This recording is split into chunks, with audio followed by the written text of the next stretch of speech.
டைரக்ஷன்ஸில் chain stitch எப்படி practice பண்ணுறது அப்படிங்கிறத இந்த வீடியோவில் நான் எக்ஸ்பிளைன் பண்ணியிருக்கேன். அதோடு சேர்த்து ஒரு ஷேப்புமே கவர் பண்ணியிருக்கேன். It's practice to perfection series episode 6.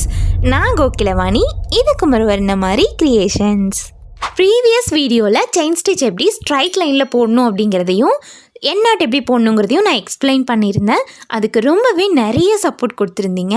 எல்லாருக்குமே ரொம்ப நன்றி. அண்ட் இன்ஸ்டாவில் நிறைய பேர் லாங் வீடியோ கேட்டிருந்தீங்க. நான் நெக்ஸ்ட் வீக்கில் கண்டிப்பாக அப்லோட் பண்ணுறேன். ஓகே, இப்போ back to the topic. Different டைரக்ஷன்ஸை எக்ஸ்பிளைன் பண்ணுறதுக்காக நான் இப்போது ஸ்கொயர் ஷேப்பை ட்ரா பண்ணி எடுத்திருக்கேன். ஓகே, என்னோடய எக்ஸாக்ட் பாயிண்ட் இது தான். பட் நான் இதிலிருந்து ஒரு 0.1 cm மேலே தள்ளி தான் நீடியில் பஞ்ச் பண்ணி த்ரெட்டை எடுக்க போகிறேன். பிகாஸ் நீங்கள் பிகினராக இருக்கீங்க அப்படின்னா லாக் ஸ்டிச் போட்டு அதுக்கப்புறம் ஸ்டார்ட் பண்ணுறதுங்கிறது கொஞ்சம் டஃப்பாக இருக்க மாதிரி இருக்கும். இந்த மாதிரி ஸ்டார்ட் பண்ணிங்க அப்படின்னா நமக்கு தேவையான ஸ்டிச்சு எக்ஸாக்ட் பாயிண்டில் நமக்கு கிடைக்கும். ஓகே, எப்பயும் போல் நான் டாப் டு பாட்டமுக்கு ஸ்டிச் போட்டு இப்போ இங்கே வரைக்கும் கொண்டு வந்துட்டேன். இப்போ என்னோடய டைரெக்ஷன் லெஃப்ட் டு ரைட்டுக்கு மூவ் ஆகுது. ஆனால் நான் அப்படியே டைரெக்டாக நீடில் திருப்பினேன் அப்படின்னா எனக்கு ஷேப் கிடைக்காது. ஸோ நம்ம டைரெக்ஷனுக்கு ஆப்போசிட் சைடில் ஒரு லாக் ஸ்டிச் போட்டு அப்புறம் தான் நம்ம திருப்பணும். லாக் ஸ்டிச்னால் ஒன்றுமே இல்லை, ஜஸ்ட் 0.1 cmக்கு நம்ம ஒரு சின்ன செயின் போடுவோம். அதை தான் லாக் ஸ்டிச்னு சொல்லுவோம். அதாவது இந்த செயினோட லென்த் பார்த்துட்டிங்கன்னா ஜஸ்ட் 0.1 தான் இருக்கும். அதாவது பஞ்ச் பண்ணோன்னே எடுக்கிற மாதிரி இருக்கும். ஓகே, இப்போ நான் வந்துட்டு ஒரு ஸ்மால் லாக் ஸ்டிச் போட்டு டர்ன் பண்ணி எடுத்துட்டேன்.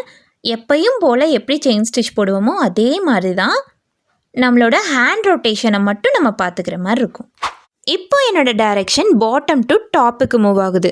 இதுக்கும் சேம் தான். ஆப்போசிட்டில் ஒரு ஸ்மால் லாக் ஸ்டிச் போட்டு ஆஸ் யூஷுவல் எப்படி செயின் ஸ்டிச் போடுவோமோ அதே மாதிரி போட்டு கொண்டு போகிறோம்.